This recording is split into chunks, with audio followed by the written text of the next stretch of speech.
Doctor आनंद से ले लीजिए।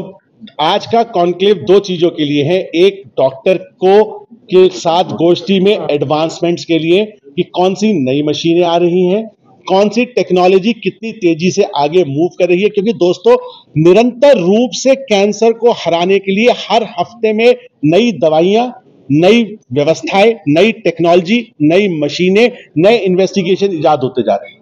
वो मशीनों के माध्यम से वो नॉलेज अमेरिका से हमारे पास आती है और हमारा कर्तव्य बनता है रिस्पॉन्सिबल फोर्टिस जैसे अस्पतालों का कि वो आखिरी माइल तक पहुंचाए। तो आज की गोष्ठी कुछ 150 डॉक्टरों के साथ अगले 3 घंटे की चर्चा है, जहां पे लेटेस्ट एडवांसमेंट्स के बारे में चर्चा होगी। और दूसरा, लोगों तक ये बात पहुंचाने आए हैं क्योंकि हम आज बहुत खुश हैं इस बात को देखते हुए कि साइंटिफिक एडवांसमेंट्स ने जीरो से घड़ी के कांटे को 70-80% तक घुमा दिया है कि हम 70 से 80% लोगों को क्योर कर सकते हैं। तो दोस्तों, कीमोथेरेपी से भय नहीं करना, कैंसर से भय नहीं करना, पैसे से भय नहीं करना, क्योंकि आज सरकार और फोर्टिस जैसे रिस्पॉन्सिबल इंस्टीट्यूट तत्पर है कि हम किसी को भी कैंसर से ना हारने दें।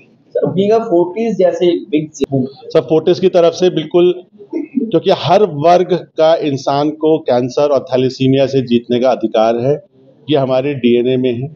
और उसी के चलते हुए कोऑपरेट सोशल रिस्पॉन्सिबिलिटी से टाई अप करके कोल इंडिया के माध्यम से हर एक 10 साल के बच्चे तक थैलेसीमिया का bone marrow transplant Fortis memorial research institute में फ्री होता है। यही मुहिम को, जो कैंसर हाईली क्योरेबल है, फोर्टिस निरंतर रूप से सीएसआर के माध्यम से कोशिश कर रहा है कि पीडियाट्रिक कैंसरों में जिसमें 90% लोग क्योर होते हैं, उनके लिए पैसा इजाद कर पाए और कलेक्ट करके उनको इलाज कर पाए। अमीर वर्ग अमेरिका जा सकता है, अमीर वर्ग बाकी अस्पताल जा सकता है, बट फोर्टिस की ये मानना है कि कोई भी वर्ग अच्छे इलाज से वंचित ना रहे, उसके लिए वो निरंतर रूप से प्रयास कर रहा है। सर, एक छोटा सा ब्रीफ कर दीजिए, आज के कॉन्क्लेव किस बारे में था, किसके द्वारा करवाया गया और क्या कंक्लूजन है? सर, आज का जो इवेंट है उसके बारे में बता दीजिए। आज ऐसी थे मेनली ऐसी आए हैं कि अल्टीमेटली डॉक्टर साहब ने भी बोला, एक प्रिसीजन मीन्स कि जो ये कैंसर का इलाज है, हम उसको हर एक पेशेंट के लिए अलग इलाज की थोड़ी ज़रूरत है। ऐसा नहीं है कि सारे एक ही कटघरे में सब पेशेंट को डाल दो और एक ही इलाज होता है, ऐसा नहीं है। हमें हर पेशेंट के हिसाब से, प्रिसीजन के हिसाब से कौन सी दवाई उसके लिए बेस्ट है, कौन सी टेक्नोलॉजी बेस्ट है, उस पे है। अब जैसे हमने यहाँ फोर्टिस गुड़गांव में MR लिनक लगाया है।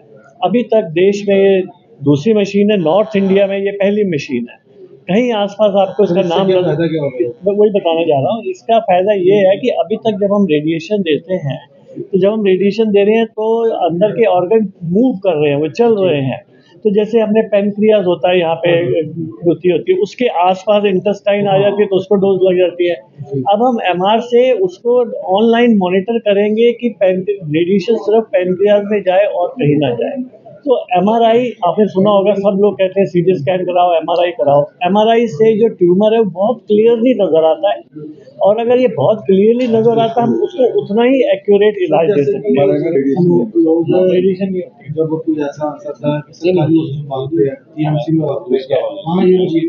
वहाँ नहीं है, ये है ही देश के दूसरी मशीन। वो लोग सर जो पैट स्कैन बताया उसमें जाकर उन्होंने किसी मरीज को बोला नहीं है कि पैट स्कैन कराओ। पैट स्कैन का नहीं बोला, नहीं पैट स्कैन तो आज तो बहुत होते हैं।